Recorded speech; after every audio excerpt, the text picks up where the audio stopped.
जाती है, इन तत्वों की कमी अगर हमारे शरीर में होने लग जाती है, डिफिशियंसी हो जाती है, तो साथियों उसकी वजह से हमारे शरीर में ये कई सारी जो प्रॉब्लम करने लगती हैं। यानी कि एक्चुअल मैंने बात करें तो जो आपको यहाँ पे नाम दिख रहा है, चाहे डायबिटीज है, चाहे गैस्ट्रिक है, चाहे कॉन्स्टिपेशन है, चाहे बुखार है, चाहे संक्रमण है, हार्ट अटैक है, ये सारी अपने आप में कोई बीमारियां नहीं है, हमारे इन 7 तत्वों की कमी या इनका डिसबैलेंस होने की वजह से होने वाली फ्लक्चुएशन है।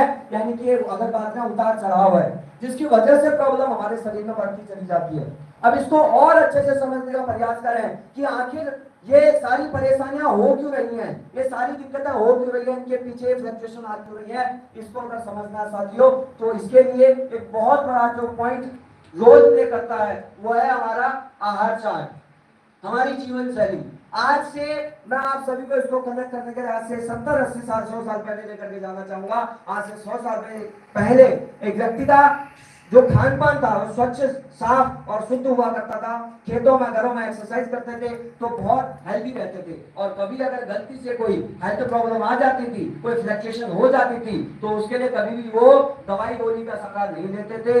उसके लिए वो अपने घर में ही होम रेमेडीज का इस्तेमाल करते थे, यानी कि अपने घर में ही वो घरेलू नुस्खे इस्तेमाल करके अपने आप को ठीक कर दिया करते थे। लेकिन अगर आज की डेट की बात करें, आज का जो लाइफस्टाइल है साथियों, वो junk food, fast food, chemical product, refined product का हो चुका है। उसके बाद इनकी वजह से जब हमारे शरीर में उन 7 तत्वों की डिसबैलेंस होते हैं, उसकी वजह से हमारे शरीर में जो फ्लक्चुएशन होती है, उन फ्लक्चुएशन के लिए एक व्यक्ति अपने आप को कहीं न कहीं मेडिसिन की तरफ लेकर के जाता है, या तो मेडिकल स्टोर में या फिर हॉस्पिटल की तरफ लेके जाता है। और इसकी वजह से क्या होता है, आज की डेट में जितनी भी एलोपैथी मेडिकेशंस हैं, अपने आप में ये भी एक केमिकल का रूप है।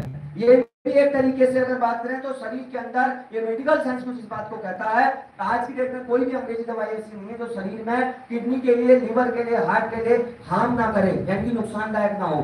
तो इस वजह से कहीं की प्रॉब्लम बढ़ती चली जा रही है। इसको अगर समझने का प्रयास करें या फिर बात करें, बीमारी शब्द जैसे हम निकाल के ले आते हैं, ये जानकारी ना होने की वजह से, जैसे आप या हम बीमारी के बारे में या हेल्थ के बारे में बात करते हैं तो आगे से लोगों का सवाल आता है, बोला सर आप बीमारी के बारे में, शरीर के बारे में, प्रॉब्लम के बारे में बात कर रहे हो, आप डॉक्टर हो क्या?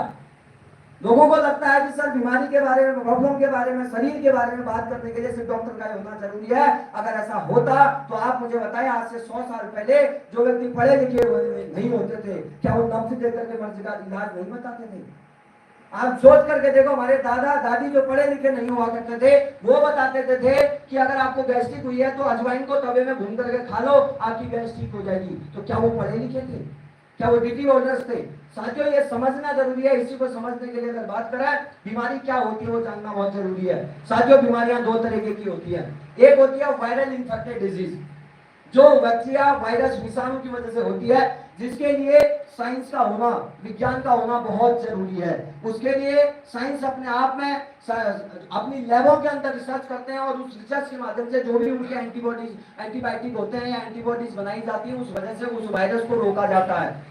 जिसमें अगर बात करें मलेरिया, डिप्थीरिया, प्लेग, हैजा, कोलेरा, अभी रिसेंटली की अगर बात करें तो कोरोना, ये सारी ऐसी प्रॉब्लम है जो किसी बैक्टीरिया, वायरस की वजह से हुई है। वो वायरस इतना खतरनाक था, हमारे शरीर का एंटीबायोटिक उसको जो है, हमारे शरीर की जो एंटीबॉडीज थी, हमारे इम्यून सिस्टम इतना कमजोर था, उनको कवर नहीं कर पा रहा था। तो इसके लिए बाहर से आर्टिफिशियल तरीके से, साइंटिफिक रिसर्च के माध्यम से हमारे शरीर में एंटीबॉडीज पहुंचाई जाती है। और इसके लिए एक्चुअल मायने में साइंस का होना, डॉक्टर का होना बहुत जरूरी है। लेकिन अगर बात करें साथियों, बड़ी चौंकाने वाली बात, बड़ी समझने वाली बात यह है कि आज के समय में आपको प्रॉब्लम से लोगों की जाने जाते हुए बहुत लिमिट मात्रा में आपको देखने को मिलेगा।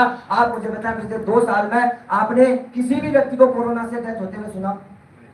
नहीं सुना। 2020 और 21 के समय में तो प्रॉब्लम आई थी, लेकिन पिछले 6 महीने 1 साल में आपने नहीं सुना। क्यों? क्योंकि इसका एंटीडोट बन चुका है, हम सभी को लग चुका है, इस वजह से अभी कोई प्रॉब्लम है नहीं। एक्चुअल मायने में देखा जाए, हो सकता है वायरस तो अभी भी घूम रहा हो, लेकिन हमारे को इफेक्ट नहीं कर रहा क्योंकि एंटीडोट लग चुका है। इसी तरीके से लेकिन अगर आज बात करें तो जिन वजह से, जिन प्रॉब्लम से लोगों की जाने जा रही है, वो राइट साइड का कॉलम आप देख सकते हैं। प्रेजेंट टाइम पे जो डिजीज हैं वो है osteoporosis, asthma, diabetes, cancer, hypertension, obesity, Alzheimer, ये सारी अपने आप में प्रॉब्लम है। जबकि देखा जाए इनके पीछे की जो वजह है साथियों, वो कोई बैक्टीरिया, वायरस, विषाणु नहीं है। उसके पीछे की जो वजह है इनके होने का, वो है हमारा lifestyle, the way we live, यानी कि हमारा जो खान पान है, हमारा रहन सहन है, उसके खराब होने की वजह से आज हमारे शरीर में ये सारी चीजों में फ्लक्चुएशन